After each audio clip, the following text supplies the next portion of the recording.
Bom dia, pessoal. Bom dia. Segunda-feira, hoje é dia 15 de setembro de 2025.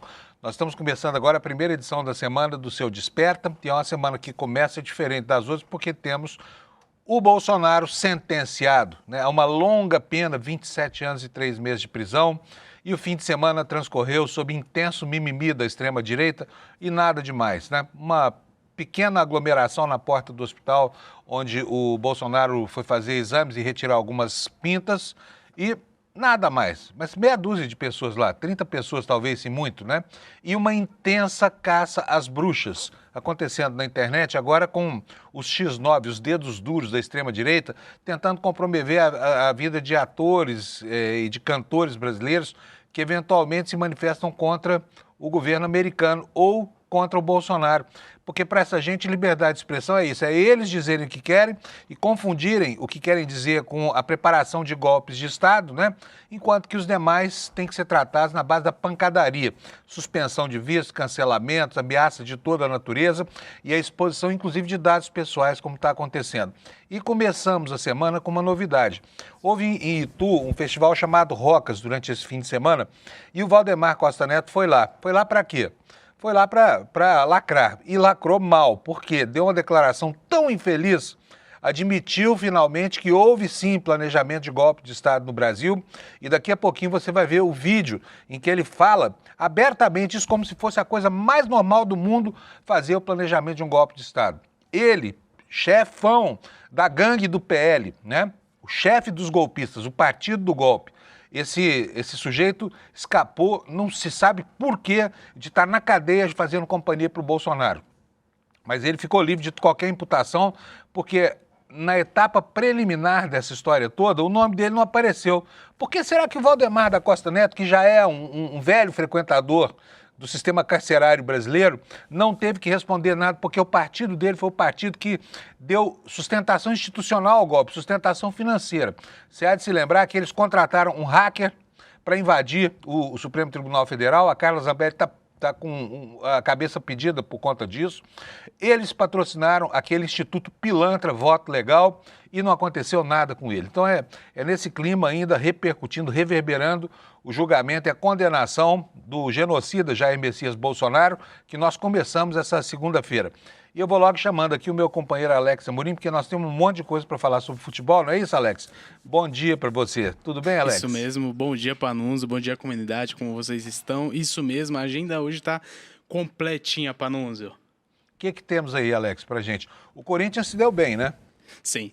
Lembrando que o Corinthians ganhou chutando apenas 2 bolas ao gol, Panunzio. Então foi um jogo muito atípico. O Fluminense dominou, mas o Mateuzinho, na falta que não teve desvio de ninguém, fez o Corinthians ganhar esse jogo lá no Maracanã. E agora eu vou colocar a tabelinha completa aqui, Panunzio. Nossa, hoje tem muita coisa. Vamos lá, Alex. Vamos lá. Então, Panunzio, a 23ª rodada do Brasileirão começou sábado, com Fortaleza ganhando de 2-0 do Vitória. O Grêmio tá na fase péssima, Panunzio, perdeu de 1-0 pro Mirassol. O Vitória perdeu de novo. Vitória que maré perdeu. de azar, hein? Sim, e tá lá na zona de rebaixamento, e o Grêmio também tá muito mal das pernas, Panunzio. Perdeu de 1-0 do Mirassol. O Mirassol tá fazendo uma grande temporada, um grande campeonato, Panunzio. Ele tá brigando ali pela classificação na Libertadores do próximo ano, então é um time que a gente tem que ficar de olho. O Palmeiras, Panunzio, ganha de 4-1 do Internacional. 4-0 só no primeiro tempo. Lá no Rio Grande do Sul, hein? Não deu nada pra eles lá, né? E na Gaúchos, próxima... gremistas e o pessoal do Inter, todo mundo chorando junto, né? Sim, e lembrando que na próxima rodada vai ter o clássico gaúcho entre Grêmio e Internacional. Quem perder tá lascado. Vamos ver quem vai ser o treinador que vai ser mandado embora se algum dos times perder, Panunzio.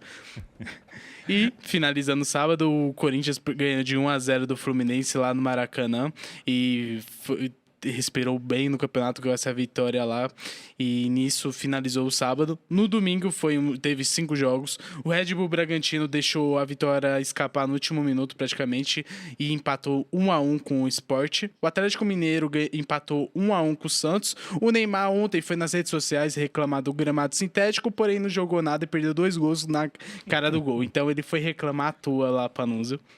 Bom, esse Neymar também já era, né? Pelo amor de Deus, o Santos, depois que contratou o Neymar, só montanha abaixo, morro abaixo, né? Sim. E vamos lá, Panuso. O Juventude perdeu de 2-0 pro Flamengo. O Flamengo líder do campeonato com 50 pontos. Vai ficar um parelho bem disputado entre Palmeiras e Flamengo até o final.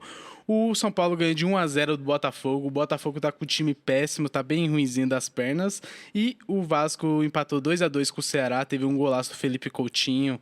E o Ceará empatou no finalzinho mesmo com um jogador a menos. E hoje teremos, para finalizar essa 23ª rodada, Cruzeiro e Bahia lá no estádio do Bahia, Panunzio. Muito bom, uma bela síntese do futebol nesse fim de semana. Foi muita coisa, né? Isso. Obrigadão, Viola. Mais alguma notícia do campo Sim, dos Panu, esportes? só para não deixar escapar, ontem teve a vitória do Corinthians feminino em cima do Cruzeiro. É o 7º campeonato que o Corinthians ganha no Brasileiro Feminino. E para você ver como as brabas do Corinthians, como elas são chamadas, Panúzio, é o 6º campeonato seguido que elas estão ganhando. Então é o time feminino que tem mais título e mais soberania ali no futebol feminino. E lembrando que nas 7 finais que elas conquistaram os títulos, todos foram os adversários diferentes, então nada a reclamar e apenas isso, Panuso. Bom, então vamos testar a cuidado do DataAlex, nosso instituto de pesquisa aqui, cuja amostra é composta por um único entrevistado, que é o Alex, que você está vendo aí, com margem de erro de 50%, índice de confiabilidade também de 50%. Isso tá? mesmo. Vamos lá. Se fosse uma partida de futebol, tá? Os brasileiros que são a favor da anistia contra os que são contra, qual seria o placar? E eu acho, olhando aqui pelo preview, Panunzio, seria uns 4-2 ou 4-1. Seria mais ou menos o resultado do STF, Panunzio. É isso mesmo, seria mais ou menos isso. Seria 6-4. 6-4, né? Isso mesmo. Portanto, seria uma goleada. 6-4 é goleada, não é? Sim, passou de 4-0 já é goleada, então seria um placar bem elástico, Panunzio. Então, beleza. O DataAlex, SEDLEX é sempre sua melhor referência aqui no nosso Desperta. Isso Obrigado, mesmo. Alex. Vamos nessa. Vamos nessa tocar aqui, gente. Vamos lá começar o programa. Vou começar mostrando para vocês, como eu faço todo santo dia aqui, as manchetes do nosso site, recomendando que você olhe de manhã o icrnoticias.com.br, que aqui está uma síntese do noticiário no Brasil, com a agenda do dia, né? Quais são os temas que estão reverberando. E o primeiro tema é o artigo que Lula fez publicar pelo jornal New York Times, uma tentativa de falar diretamente com Trump e a opinião pública americana sobre as mentiras que têm sido contadas a respeito do Brasil, porque o Brasil está sendo apresentado lá fora como se fosse uma ditadura de quinta, como essas que os Estados Unidos apoiam, lá a Arábia Saudita e Companhia Limitada, e nós temos uma grande diferença, porque o Brasil é uma ditadura legítima, coisa que nem os Estados Unidos são mais. E o Lula foi para as páginas do New York Times para tentar dizer para o povo americano e para o presidente dos Estados Unidos o que é o Brasil. Talvez eles desconheçam, né? Então eu acho que essa tentativa não resolve nada, mas de qualquer forma a opinião pública americana está bem informada sobre o que se passa aqui no Brasil, porque eu li o artigo e o artigo exatamente retrata aquilo que está acontecendo, tá? Ainda abaixo nessas pequenas manchetes aqui, né, ainda como repercussão da história do impeachment, a Gleisi Hoffmann, ministra da Secretaria de Relações Institucionais, comemorando a condenação de Bolsonaro e rechaçando a anistia, embora aquecendo aqui com aquela tentativa de reduzir as penas dos bagrinhos do 8 do 1. E o Datafolha saiu com a pesquisa, né? Essa que a gente falou agora há pouco, que 60% da população, grosso modo, 60% apoiam, são contra a anistia, apoiam, portanto, a condenação, e 40% acham que tem que ter a anistia, tá? Por isso aqui, ó, a Datafolha, anistia Bolsonaro, é rejeitada por 54% e aprovada por 39%. E temos aqui também, olha, uma matéria especial aqui, para você entender direitinho o contexto do tarifaço. Chama Rota de Todo o Mal, como o tarifaço e outros atos de Trump enriquecem lobistas amigos, né? Não é segredo para ninguém. E olha, se fosse presidente do Brasil, esse Trump estava no sal, viu? Por quê? Porque o cara usa desbragadamente a presidência da República para quê? Para fazer negócios, né? Para promover negócios para ele, para as empresas dele e também para os amigos dele, né? Aqui está, então, a nossa matéria, chama Rota de Todo Mal, como o tarifaço e outros atos de Trump enriquecem lobistas amigos. Amigos de quem? Amigos dele, Trump, né? Gigante do lobby prometeu abrir as portas da Casa Branca para a CNI e também para o governo brasileiro. Uma coisa que o governo brasileiro não consegue, os lobistas dizem que podem fazer, tá bom? Aqui nos outros destaques, nós temos aqui a informação de que o Bolsonaro voltou para sua prisão em gaiola de ouro após exames e os médicos dizem que ele está fragilizado. Por quê? Por incrível que pareça, tá? Bolsonaro está com deficiência de ferro. Parece piada pronta, né? Depois de tomar tanto ferro, ainda está com deficiência de ferro, anemia por falta de ferro. Tomou até lá uma transfusão de ferro no sangue. Por quê? Porque está com uma deficiência de ferro, né?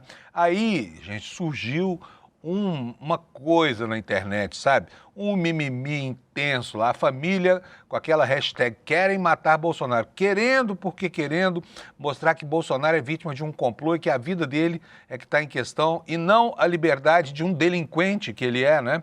Que mereceu aquilo que a justiça, por um rito absolutamente cristalino e transparente, num país democrático, decretou a ele, que é 27 anos e 3 meses de prisão. Quem mandou planejar golpe de Estado, hein, Bolsonaro? Vai ficar... Filho, olha, agradeça o fato de ter 70 anos e de ter essa saúde fragilizada, porque senão você já estava lá na papuda, viu? Estava lá disputando espaço lá com outros chefes de quadrilha do seu quilate, por exemplo, os chefes do PCC, né?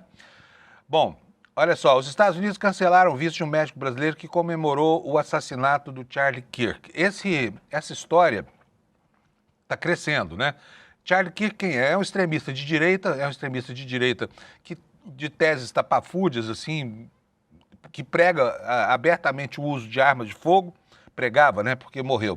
E agora estão tentando transformar Charlie Kirk em Martin Luther King. É um negócio que, mas de qualquer forma, comemorar a morte de alguém por assassinato é uma estupidez, sabe? Não importa se o cara é de direita ou de esquerda, primeiro de tudo a vida, né? E a morte não é uma punição pelo que a pessoa pensa, não pode representar assim. Então, agora, cancelar visto de quem fala isso também não é a coisa mais saudável do mundo. E aqui eu não estou defendendo o cara não, tá?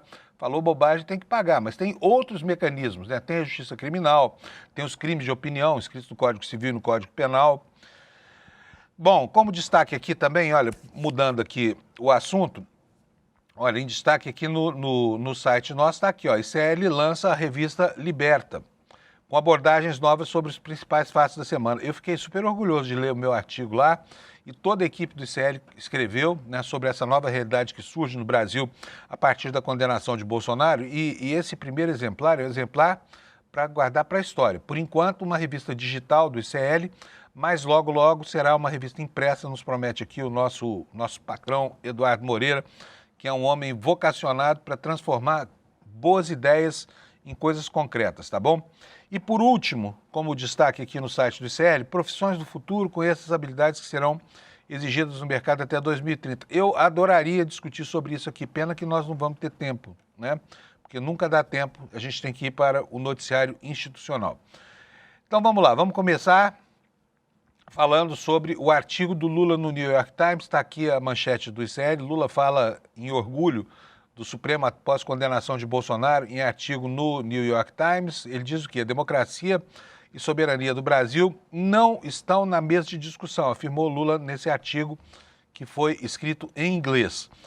Vamos fazer o seguinte, o artigo, dá para a gente ver esse artigo aqui todinho. Hoje eu vou ler para vocês aqui e eu quero que vocês dividam comigo aqui as opiniões depois sobre o que o Lula escreveu, qual o recado que ele passou para o presidente Trump e a opinião pública americana com esse artigo em inglês no New York Times. Ele disse o seguinte: decidi escrever este artigo para estabelecer um diálogo aberto e franco com o presidente dos Estados Unidos. Ao longo de décadas de negociação, primeiro como líder sindical, depois como presidente, aprendi a ouvir todas as partes e a ter em conta todos os interesses em jogo.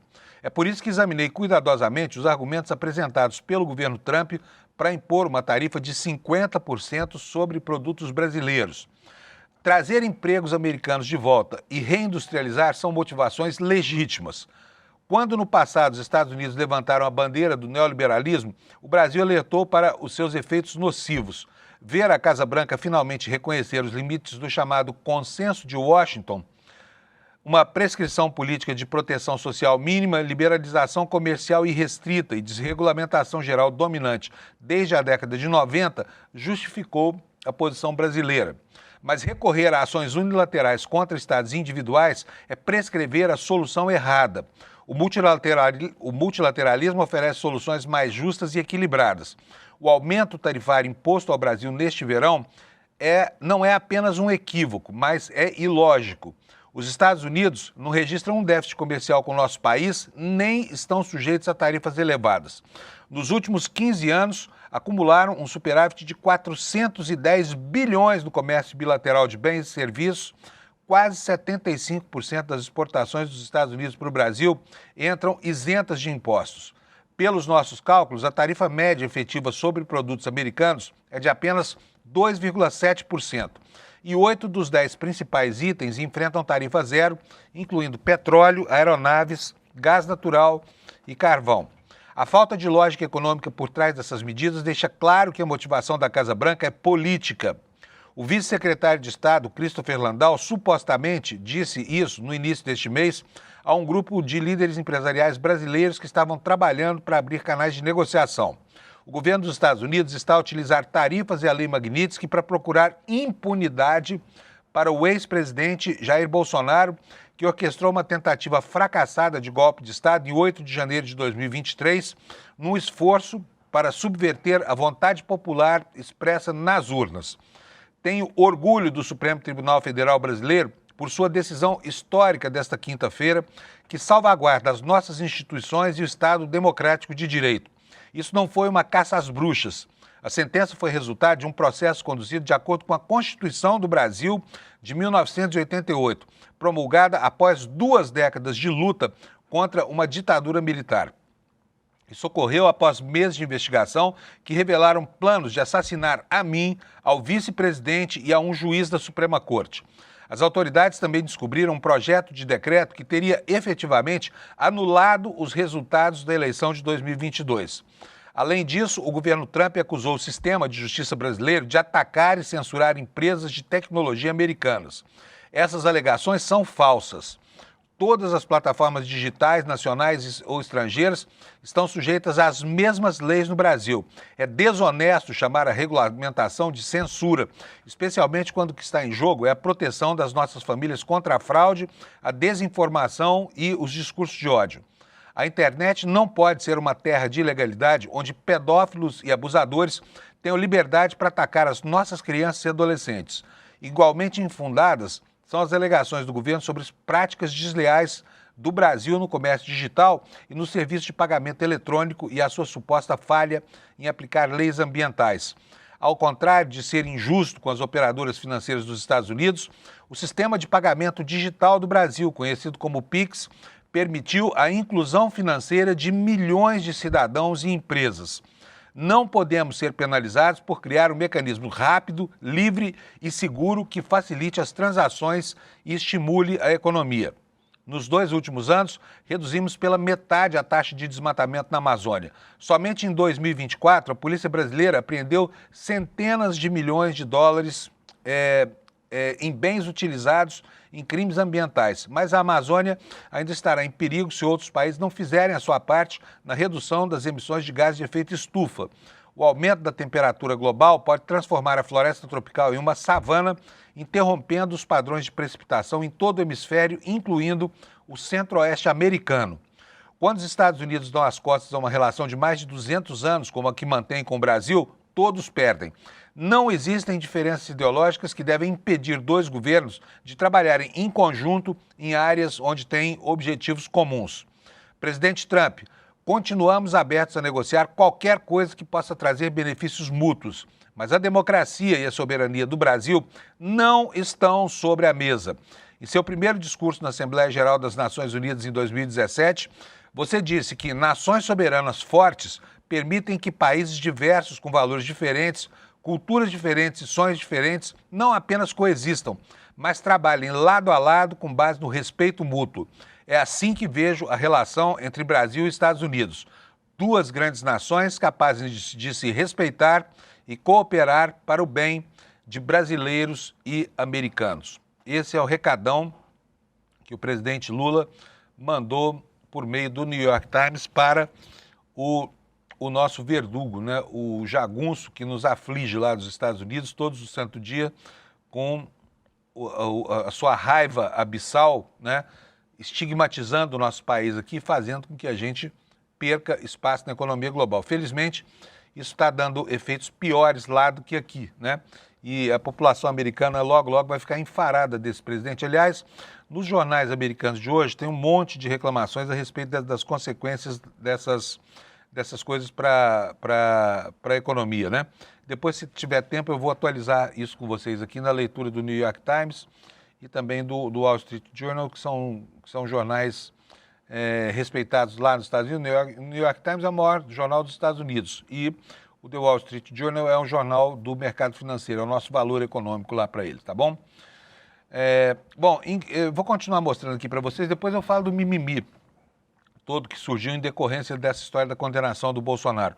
Por enquanto, eu vou dizendo para vocês o seguinte, essa campanha insidiosa que ronda a internet, ela não está surtindo efeito. Por quê? Porque a população brasileira tem uma opinião muito bem cristalizada a respeito dessa história de anistia, né? Que é nada mais, nada menos do que um truque, né? Então nós temos aqui tivemos no Datafolha de ontem a constatação, né, e a quantificação disso em relação à opinião pública. Os números desse levantamento estão expressos aí, você pode ver, a anistia Bolsonaro é rejeitada por 54% e aprovada por 39%.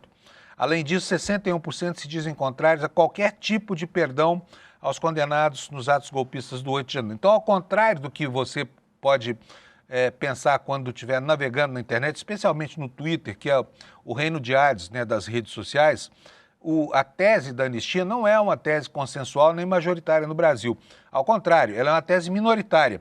E a maioria dos brasileiros não quer nem saber de absolver, de anistiar ou de reduzir pena, sequer das Déboras do batom, né? As quais o chefe, o cacique lá, o chefe da gangue do PL, o Valdemar da Costa Neto, se referiu como meia dúzia de pés rapados. Daqui a pouco a gente vai ver esse vídeo. Bom, o Igor Gello, da Folha Press, nos diz o seguinte sobre esse levantamento do Datafolha. A maioria dos brasileiros é contra o Congresso Nacional aprovar uma anistia para livrar o ex-presidente Jair Bolsonaro da prisão, condenado que foi a 27 anos e 3 meses por tentativa de golpe de Estado e outros 4 crimes. Rejeitam a ideia 54%, ante 39% que a defendem, quase 40%. Segundo o Datafolha, que aferiu a intenção nos dias 8 e 9 deste mês com 2.005 eleitores em 113 municípios do país, 2% se dizem indiferentes ao assunto. Então, nem aí.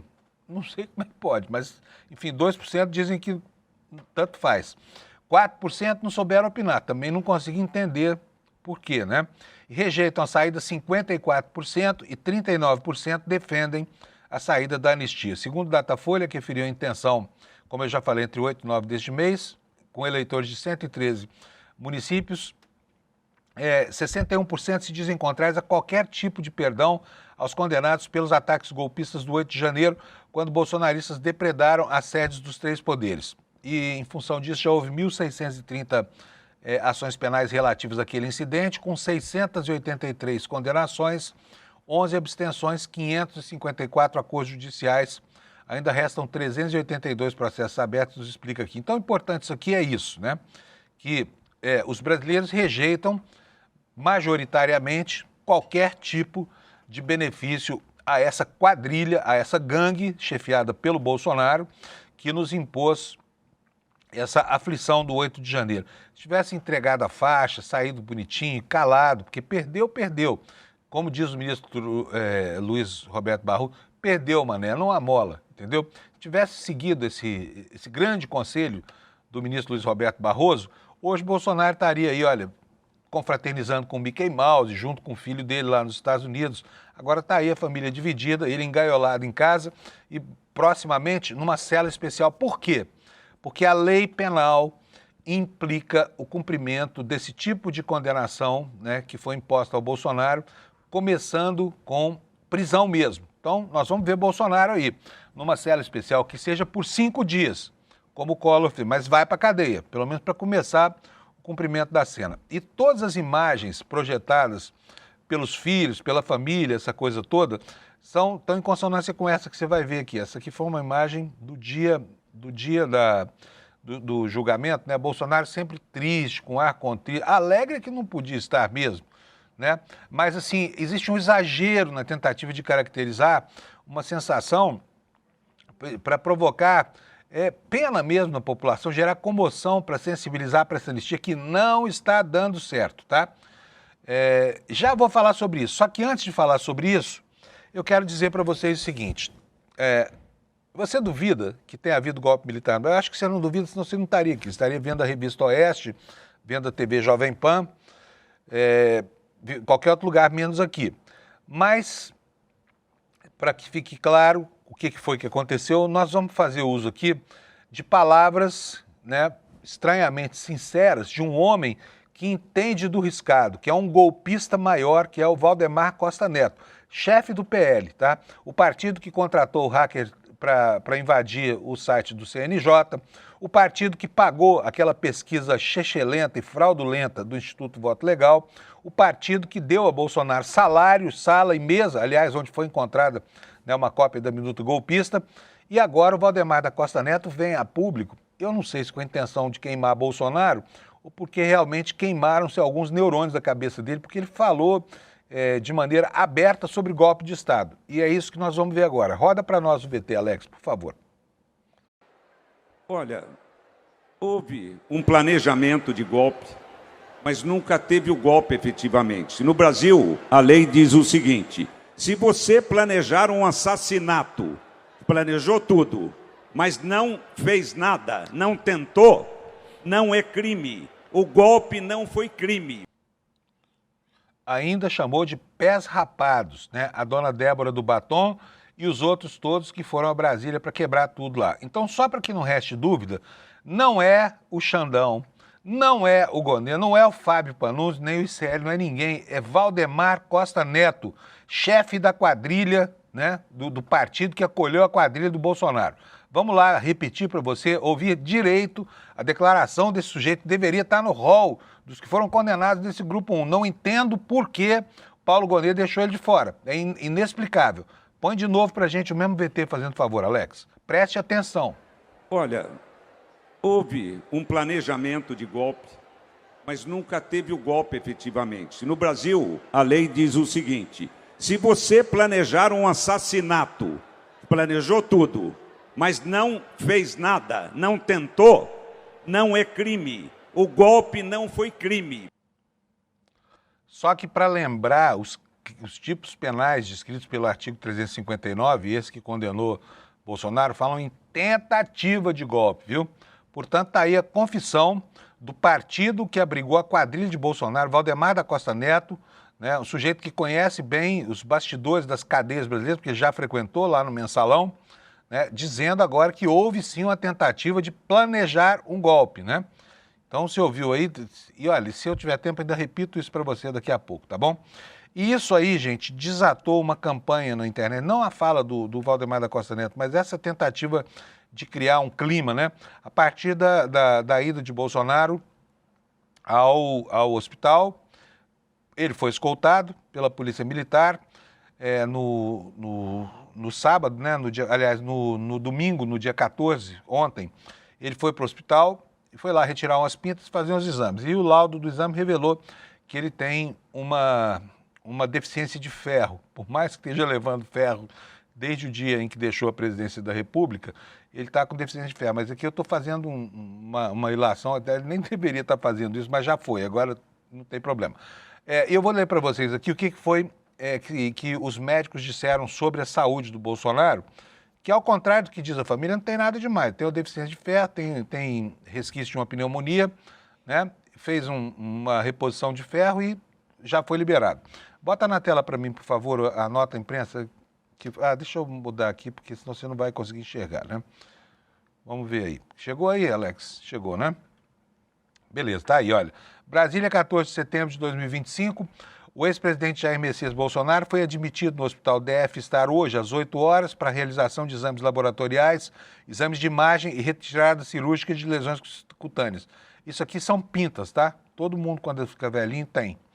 Os exames laboratoriais evidenciaram um quadro de anemia por deficiência de ferro. A tomografia de tórax mostrou uma imagem residual de pneumonia recente por broncoaspiração. O procedimento cirúrgico foi realizado sob anestesia local e sedação e transcorreu sem intercorrências. Foi realizada a exerese marginal de 8 lesões de pele, quer dizer, a retirada das 8 pintas, localizadas no tronco e no membro superior direito. Também recebeu reposição de ferro por via endovenosa. Nos próximos dias será disponibilizado o resultado anatomopatológico das lesões de pele para definição diagnóstica e avaliação da necessidade de complementação terapêutica. Recebeu alta hospitalar, devendo seguir com tratamento de hipertensão arterial, refluxo gastroesofágico e medidas preventivas de broncoaspiração. E assinam aqui os 4 médicos que cuidaram dele, né? Portanto, a julgar por esse resultado aqui, Bolsonaro não está mal, não tem nada demais, né? Está com deficiência de ferro, mas tomou lá a transfusão, a injeção de ferro e provavelmente vai superar essa anemia aqui com muita facilidade, né? Mas os filhos aprontaram tanto. Por quê? Porque foi necessário, é óbvio, que entre a casa onde Bolsonaro está preso e o hospital havia no caminho uma passagem muito próxima da embaixada americana, da embaixada dos Estados Unidos lá em Brasília, né? Então é natural que uma pessoa que já tendo dito que só sairia do governo, que morto, deposto, ou sei lá, ou seja, que não sairia, pudesse tentar a fuga. Bolsonaro tentou pedir visto, tentou pedir asilo político na Argentina e se escondeu na embaixada da Hungria, né? E muitas vezes os filhos disseram que ele seria muito bem recebido lá nos Estados Unidos. Então, o cuidado se justifica, né? E levaram o Bolsonaro escoltado e trouxeram de volta escoltado e não aconteceu nada, até em benefício da segurança do próprio Bolsonaro, né? Mas os filhos transformaram isso num drama, uma coisa terrível. Parece que estão torturando o pai deles, né? É incrível como defensores da tortura, do pau de arara, do AI-5, e que são, né, apólogos das técnicas usadas pelo coronel Tibiriçá, né? E tem a coragem de armar um pampeiro como esse na internet aqui para tentar lacrar e criar um clima aqui favorável à anistia. Vou mostrar para vocês. E, aliás, eu estou até surpreso, porque eu nem sabia que esse menino sabia escrever, tá? No entanto, aparece aqui um post dele no idioma português. Do ponto de vista gramatical e ortográfico está correto, portanto, deve ter sido escrito por outra pessoa. Jair Renan Bolsonaro, o caçula, né? Esse que desponta agora para a vida pública como vereador lá em Balneário Camboriú. Já começa com o bordão: suprema perseguição, querem matar Bolsonaro. Mas permitem que o Bolsonaro vá se tratar no hospital, né? Isso aqui ele não está dito. Vamos lá o que ele disse. Olha, o Brasil está diante da maior injustiça política da sua história. Transformaram a vida de Jair Bolsonaro em um espetáculo de perseguição.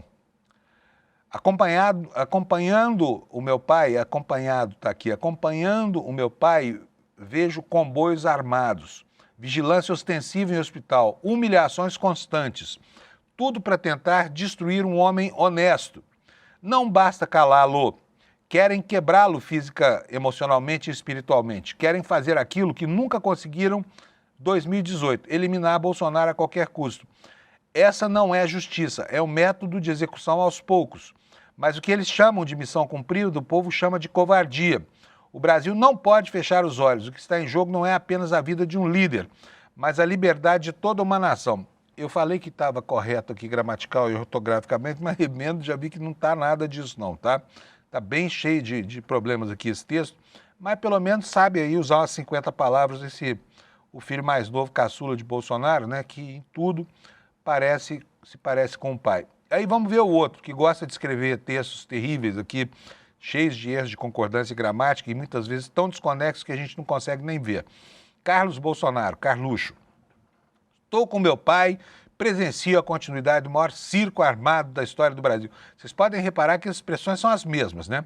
Um comboio com mais de 20 homens armados de fuzis ostensivamente, acompanhados de mais de 10 batedores, reduzindo a velocidade bem abaixo da permitida na via, apenas para promover a humilhação de um homem honesto.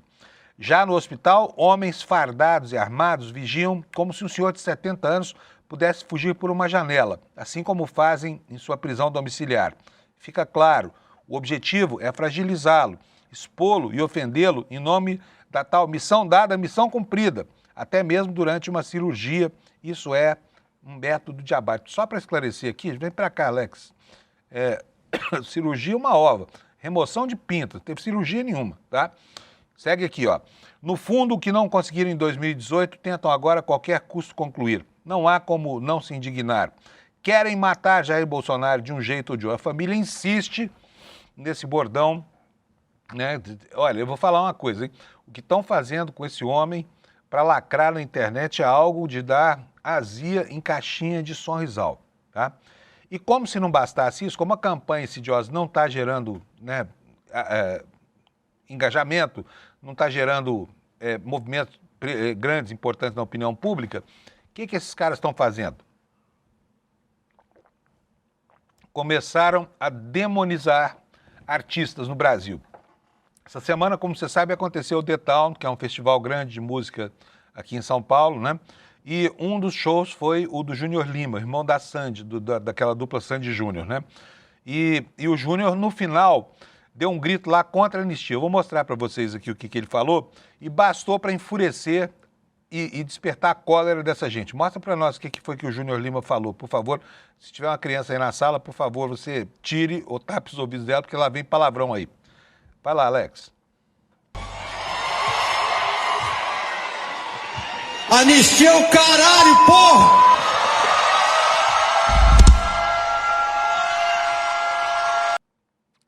Foi só isso. Anistia eu não sei o quê, né? Amaral tá com o dedo rápido aí. Faz de novo, Amaral, vai lá. Aí, a gente não pode nem pensar mais esse palavrão aqui, que o Amaral tá disparando o pi lá. Gente, coitado do Júnior Lima, mas caiu na roda desses bolsonaristas aqui, agora virou o demônio encarnado. É aquele grande inimigo do bolsonarismo, é o Júnior Lima. Mas não só ele, tá? Não só ele. Já começaram uma campanha contra brasileiros que estão nos Estados Unidos ou que por lá passaram. E eu vou mostrar dois para você, olha. Primeiro esse aí, olha, esse aí é o deputado Júnior Amaral. Gente, um deputado federal fazer o papel de dedo duro, que coisa feia.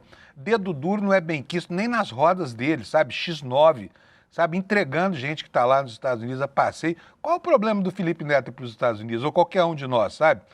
O problema do governo americano conceder um visto para ele. Agora ficam dedurando aqui essas senhoras fofoqueiras, né? Ficam dedurando aí. E olha, esse deputado aqui, esse deputado tem fé pública, né? O que ele fala. Então é um perigo, viu, o Júnior Amaral? Que vergonha esse papel de dedo duro, pelo amor de Deus, sabe? É um negócio deplorável em qualquer ambiente. Deduragem, como dizem, é algo da qual ninguém se orgulha. Agora vem vocês aparecendo aí, dedurando para o Departamento de Estado dos Estados Unidos, gente que está lá nos Estados Unidos a passeio, gastando dinheiro que ganharam lá. Agora, o que é pior é o seguinte, no print que botaram, ainda botaram o Felipe Neto aí com a bandeira da Inglaterra na testa e não dos Estados Unidos, né? O que diz aí esse deputado dedo duro, Júnior Amaral? Senhor Deputy State, secretário de Estado, isso aqui é para o Marco Rubio, tá? Esse indivíduo apagou todas as publicações em suas redes sociais onde ele ataca os Estados Unidos e agora está andando pelas ruas do seu país. No entanto, a internet possui muitos arquivos registrados dele atacando os Estados Unidos. No Brasil, ele é um youtuber conhecido. Deputado, sabe de uma coisa?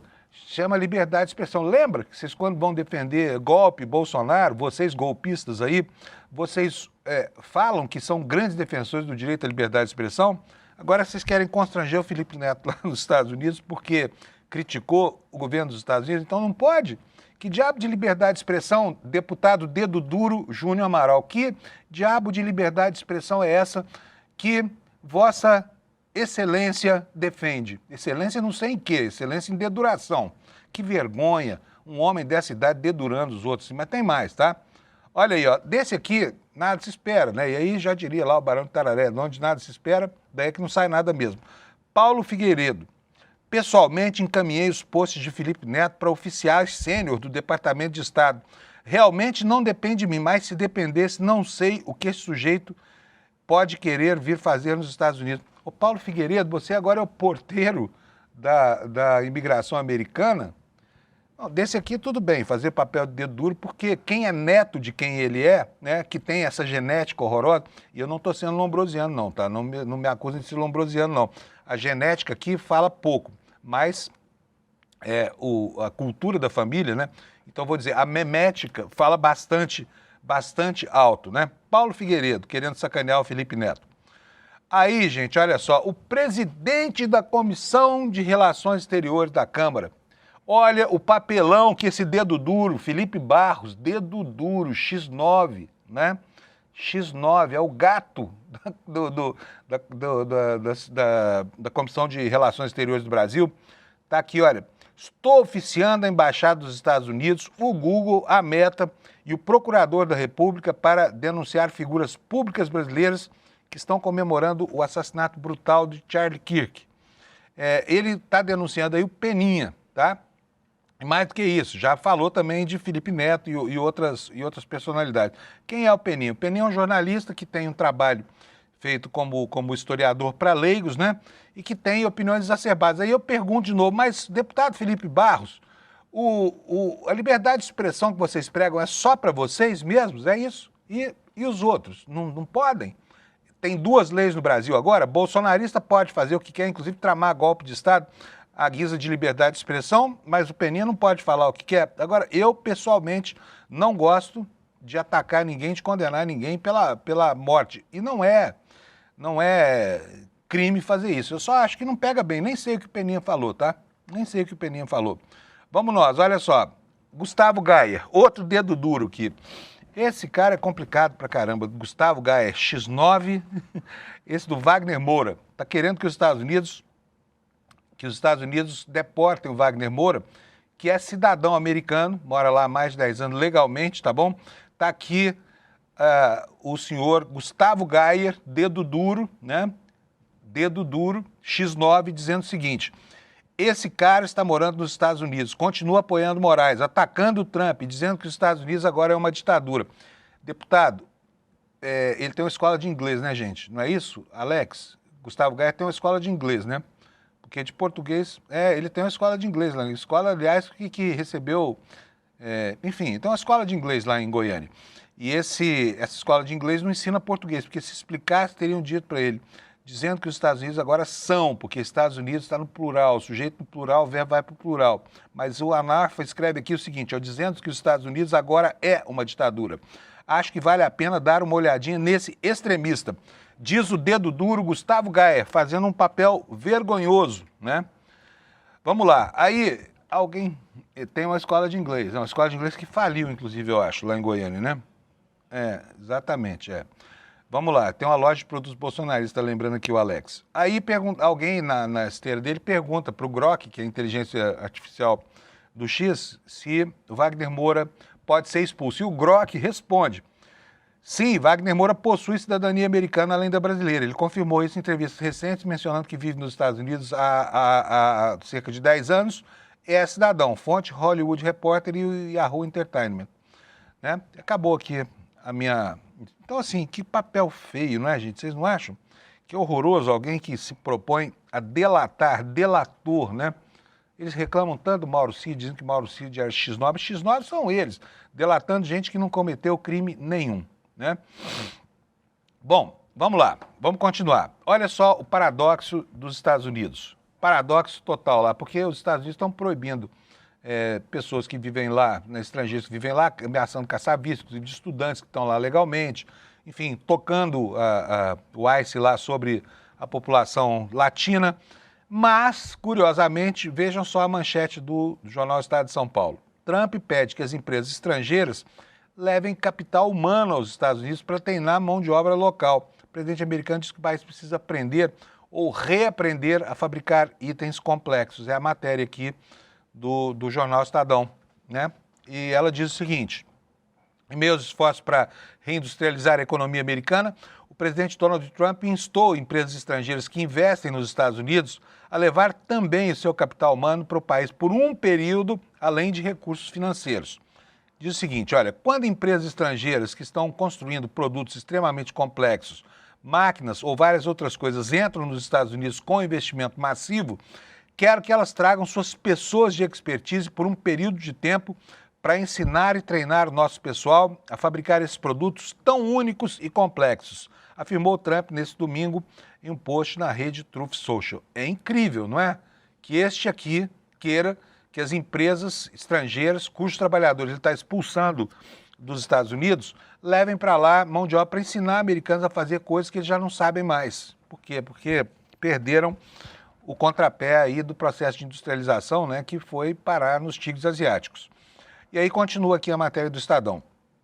Como exemplo de itens cuja fabricação nos Estados Unidos pode ser aprimorada com a ajuda de fora, o republicano mencionou os seguintes produtos: olha, chips, semicondutores, computadores, navios, trens e outras coisas. Abre aspas aqui para o senhor Donald Trump. Precisamos aprender com os outros como fazer, ou em muitos casos reaprender, porque costumávamos ser ótimos nisso, mas não somos mais, disse ele. Na construção naval, por exemplo, o país construía um navio por dia e agora mal constrói um por ano, citou o presidente dos Estados Unidos, né? Enquanto isso, do lado de cá, ainda repercutindo a condenação do chefe de quadrilha do golpe, a ministra Gleisi Hoffmann comemorou, como você está vendo aí, a condenação do Bolsonaro e rechaçou a anistia, mas sinalizou para essa proposta que está sendo negociada entre Alcolumbre e Palácio do Planalto, ou seja, ela mesma, Gleisi Hoffmann, e o ministro Gilmar Mendes, para atenuar as penas dos bagrinhos, tá? Não dos tubarões como o Bolsonaro. Vamos lá, o que nos diz a Folha Press aqui no nosso site. A ministra das Relações Institucionais voltou a falar neste sábado sobre a possibilidade de uma redução de pena aos condenados pelos ataques golpistas de 8 de janeiro. Em um evento do PT no Paraná, Gleisi disse que a discussão é válida e tanto se realiza pelo Congresso quanto pelo Supremo Tribunal Federal. A fala foi registrada em um vídeo ao qual a Folha de São Paulo teve acesso. Abre aspas aqui. Se querem discutir redução da pena é outra coisa. Cabe a dosimetria ao Supremo Tribunal Federal ou até ao Congresso avaliar e ter um projeto. Mas aí é redução de pena, não tem a ver com anistia, não tem a ver com perdão. Trata-se da segunda declaração da ministra nesse sentido, embora uma primeira ocasião ela tenha voltado atrás para desfazer ruídos com o Supremo Tribunal Federal. Pauta cara ao governo, o PT tenta, por meio da própria ministra, conter discussões desse teor na Câmara, porque há um temor de que o avanço do projeto de lei pela anistia possa beneficiar não apenas os diretamente envolvidos nos ataques aos três poderes, mas também ao ex-presidente Jair Bolsonaro, que foi condenado na semana passada a 27 anos de prisão. Continuando aqui com o Bolsonaro, com os assuntos do dia, né? Eu quero mostrar para vocês mais um bolsonarista enrolado. Está no UOL hoje, no tab do UOL, PF aponta a participação de Elmar Nascimento em esquema de fraudes e desvios, né? A Polícia Federal apontou em um pedido ao Supremo Tribunal Federal indício da participação do deputado federal Elmar Nascimento, do União Brasil da Bahia, no esquema de fraude a licitações e desvio de dinheiro público apurado pela Operação Overclean. Na última fase da operação, em julho, o ministro Nunes Marques, do Supremo, negou um pedido da PF para busca e apreensão e bloqueio dos bens do deputado e afastamento do cargo do irmão dele, Elmo Nascimento, do União Brasil, que é prefeito lá em Campo Formoso, na Bahia, mas autorizou as medidas contra os demais investigados. A defesa de Elmar nega a participação dele nos fatos e qualquer beneficiamento. Além disso, diz que eventuais contatos fazem parte da rotina de um parlamentar. A PF investiga um suposto esquema de fraudes a licitações, superfaturamento, corrupção e desvio de dinheiro público em contratos de limpeza urbana e pavimentação centrado em municípios da Bahia. Em 2 licitações suspeitas de fraude, a empresa Alfa Pavimentações, dos investigados Alex e Fábio Parente, ganhou contratos no valor de 51 milhões em Campo Formoso, a cidade administrada pelo irmão do deputado, pelo tal Elmo, com verba de emendas desviadas por Elmar, ou de verbas que tiveram dinheiros desviados provenientes dessas emendas. O então secretário executivo da Prefeitura, Francisco Nascimento, que é primo do deputado, quer dizer, a família inteira envolvida nesse negócio, né, que hoje é vereador, teria manipulado as licitações a favor dos empresários, de acordo com conversas encontradas pela Polícia Federal entre ele, o pregoeiro e os demais investigados. Um dos certames ficou entre a Alfa e a construtora Lumax, que fez uma proposta pior. O dono da Lumax também foi alvo da última fase da operação da Polícia Federal. O inquérito foi enviado ao Supremo depois que surgiram indícios da participação do deputado no esquema. Uma planilha apreendida com Alex Parente registra repasse de 493 mil a um assessor e primo de Elmar, que se chama Amauri Albuquerque Nascimento. E, além disso, foi considerada suspeita a compra de um apartamento por Elmar, da filha do empresário Marcos Moura, que é o rei do lixo, por um preço camarada abaixo do mercado. A PGR, porém, apontou que os elementos contra o deputado ainda são circunstanciais e não justificam medidas contra ele. É o que nos conta aqui o Universo Online. Agora, é uma família, né, cheia de autoridades essa, não é não? Muita gente trabalhando. O primo que é assessor, outro primo que é vereador, o irmão é prefeito e vai por aí afora, dinheiro de emenda pelo ralo, né? Vou dar sequência aqui ao noticiário.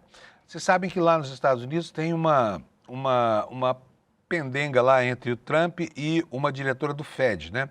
Inclusive é negra. Talvez seja esse o motivo de tanta raiva, porque com relação ao Jerome Powell, ao presidente do Fed, o Trump pode pouco, né? Não conseguiu demitir, ameaçou demitir, essa coisa toda, os juros seguem altos lá nos Estados Unidos, ele reclamando, mas continua lá. Mas essa diretora negra o Trump tentou demitir. Olha aí, ela está aqui na foto aí também do site do UOL. Ela chama Lisa Cook, né? O Powell ficou só na reclamação. Aqui não, aqui ele botou a caneta dele para funcionar. A matéria nos dá conta do seguinte: o governo Trump renovou o pedido para afastar Lisa Cook do Federal Reserve, que é o Banco Federal, o Banco Central dos Estados Unidos. O governo se manifestou dentro do prazo estabelecido pelo Tribunal de Apelações de Washington, que tinha dado até hoje, segunda-feira, para o governo responder a essa ação aberta pela diretora. Trump renovou o pedido para remover essa senhora lá do board do Fed. O governo argumentou que os fundamentos jurídicos apresentados por Cook para permanecer no cargo são infundados e afirmou que o presidente tem autoridade legal para demitir membros do Fed por justa causa, informou o jornal Los Angeles Times. A acusação de fraude hipotecária sustenta ofensiva. De acordo com o jornal norte-americano, a Casa Branca se apoia em denúncias feitas por Bill Pulte, indicado por Trump a uma agência de habitação que acusa Cook de ter declarado 2 propriedades como residência principal para obter empréstimos. O Departamento de Justiça já abriu investigação. Então, quer dizer, algo afeta a vida privada dessa senhora, né, que está sendo utilizado contra ela para fustigá-la, enquanto o Jerome Powell continua incólume lá na presidência do Banco Central, mesmo tendo contra ele toda a raiva do Trump por conta desses juros altos aí que estão travando a economia americana. E por falar, eu falei, ela é negra, né? Talvez isso justifique a ação, porque o Trump é racista, ele não esconde isso, ele é segregacionista, e isso se expressa também pela sua política de intervenção em governos americanos, né, que estão sofrendo aí todo tipo de ação vexatória, inclusive com a tomada de poder do controle das polícias lá e tudo mais. Olha só a manchete da Folha de São Paulo. Cidades com maioria negra e latina são o principal alvo da intervenção de Trump, né? O presidente enviou soldados a Los Angeles, Washington e agora ameaça Chicago, Nova York, New Orleans e Memphis. Todos governados por prefeitos negros e têm população branca como minoria, em contraste com a média nacional dos Estados Unidos, que é cerca de 10%. Como parte da sua campanha anti-imigração e de repercussão política do assassinato de Charlie Kirk, o presidente dos Estados Unidos, Donald Trump, tem acelerado o plano de enviar soldados da Guarda Nacional a cidades em todo o país como estratégia para combater a criminalidade. Além do fato de se tratar em grandes centros urbanos, as cidades que estão no alvo do republicano têm em comum o fato de serem governadas pelo Partido Democrata, por sua população majoritariamente não branca e de todas, sem exceção, serem lideradas por quem? Por prefeitos negros. Está aqui a informação, olha, quer dizer, não é só a população, olha, aqui ó, prefeitos negros. Tá vendo só? Como eu disse, o Trump não esconde o segregacionismo dele e as ações do governo também não, né? Nas últimas semanas, Trump anunciou ainda uma mega operação do ICE, o Serviço de Imigração Americano, que é a SS do governo Trump, e enviou tropas à cidade de Chicago, que é a terceira maior do país, prometendo enviar também a Guarda Nacional a New Orleans, Memphis e Nova York, metrópole na qual de quase 9 milhões de habitantes, Antes ele havia mandado a Força Nacional para Los Angeles, medida hoje questionada na Justiça e também para Washington, sob o argumento de combater a criminalidade, embora os indicadores indiquem uma queda no momento presente desses indicadores. A composição demográfica desses locais contrasta com aquela da média do país. Nos Estados Unidos, segundo dados do censo de 2020, 57% das pessoas são brancas, 19% são latinas e só 12% são negras. Em Washington, 41% dos habitantes são negros. Em Los Angeles, 47%. Quase metade são latinos. Em Chicago e Nova York, a população branca não passa de 31%. Em New Orleans e Memphis, em especial, esses são lugares em que mais de 50% da população é negra. Em Memphis, 3 entre cada 5 pessoas são afro-americanas e que têm forte tradição cultural e histórica negra. A primeira é conhecida pelo carnaval, que lá se chama Mardi Gras, né? Culinária e jazz. E a segunda abriga o maior museu do país sobre a luta dos direitos civis nos Estados Unidos. Foi em Memphis que Martin Luther King Jr. foi assassinado. Conheço essa região super bem, é incrível a cultura e o legado negro ali, né? E é óbvio que começaria a incursão de qualquer racista que viesse a presidir os Estados Unidos, começaria por esse lugar, né? Símbolos da luta antirracial. E agora, né, com o Martin Luther King sob ataque, eles estão pretendendo criar um mártir de direita lá, que é esse Charles Kirk, que foi assassinado na semana passada. Bom, está chegando a hora de ver o Lula e o Trump duelarem lá na Assembleia Geral das Nações Unidas, um evento que acontece todo ano, o Brasil é sempre o primeiro a falar e o segundo são os Estados Unidos, né? E o Jamil Chad hoje traz para a coluna dele no UOL uma matéria justamente sobre isso. Olha, com agendas opostas, Lula e Trump vão travar um duelo diplomático na ONU. O que nos conta aqui o Jamil? Não vai dar tempo de ler tudo para você, mas você pode conferir na coluna dele no UOL depois, tá bom? Ou daqui a pouco no N1 também. Quando o presidente Lula subir ao púlpito da sala da ONU para abrir a Assembleia Geral no dia 23 de setembro, uma das principais mensagens que irá mandar é de que o governo dele rejeita qualquer questionamento por parte de potências estrangeiras. Num dos eixos do discurso está a palavra soberania. Instantes depois, quem tomará o mesmo lugar é o presidente dos Estados Unidos, Donald Trump, que é sempre o segundo a falar. E uma vez mais será a palavra soberania que ecoará pelo salão. O que a ONU irá presenciar, segundo diplomatas de ambos os países, é uma disputa entre os dois líderes, cada qual defendendo o seu conceito de soberania, liberdade de expressão, do destino da Palestina, do clima e da visão do mundo. Se a cúpula das nações foi sempre marcada por tensões entre delegações, os organizadores destacam que neste ano o clima será especialmente difícil, por conta de a programação ter já em sua abertura 2 líderes em plena crise política. Ambos usarão a mesma sala antes de subir para o pódio. No contexto normal da diplomacia, as 2 delegações não teriam problemas em se cruzar, como de fato já aconteceu em diversas oportunidades. Mas com a tensão em alta, a ordem, por enquanto, do serviço do protocolo da entidade é a de organizar as comitivas para que os 2 presidentes sequer estejam no mesmo lugar ao mesmo tempo. E assim eu vou encerrar aqui o noticiário dessa segunda-feira aqui no Desperta, dizendo para você que o N1 já vai começar para aprofundar tudo isso que nós falamos aqui. E quero chamar a sua atenção uma vez mais para este evento aqui, olha, o Despertar 2025, a Revolução Necessária. Esse é um evento muito legal que o ICL tem promovido anualmente, né? E no ano passado foi muito legal, porque estava lotado de gente. Vai ser nos dias 19 e 20 de setembro, lá no auditório do Vibra, né? Que é um dos espaços mais nobres aqui de São Paulo. E a gente espera que você esteja lá, né, conosco. Vai ser uma grande oportunidade de a gente travar contato pessoal direto, porque todo o time do ICL vai estar por lá e todo mundo vai estar lá à sua disposição para conversar com você. E além da gente, tem figuras brilhantes. Você vai ver agora, o Eduardo Moreira vai dizer para nós quem é que vai participar da edição deste ano. E os ingressos são vendidos numa condição especialíssima para que você possa vir, travar contato conosco, né? Conspirar junto com a gente e se alegrar um pouco mais, como diz o Eduardo Moreira.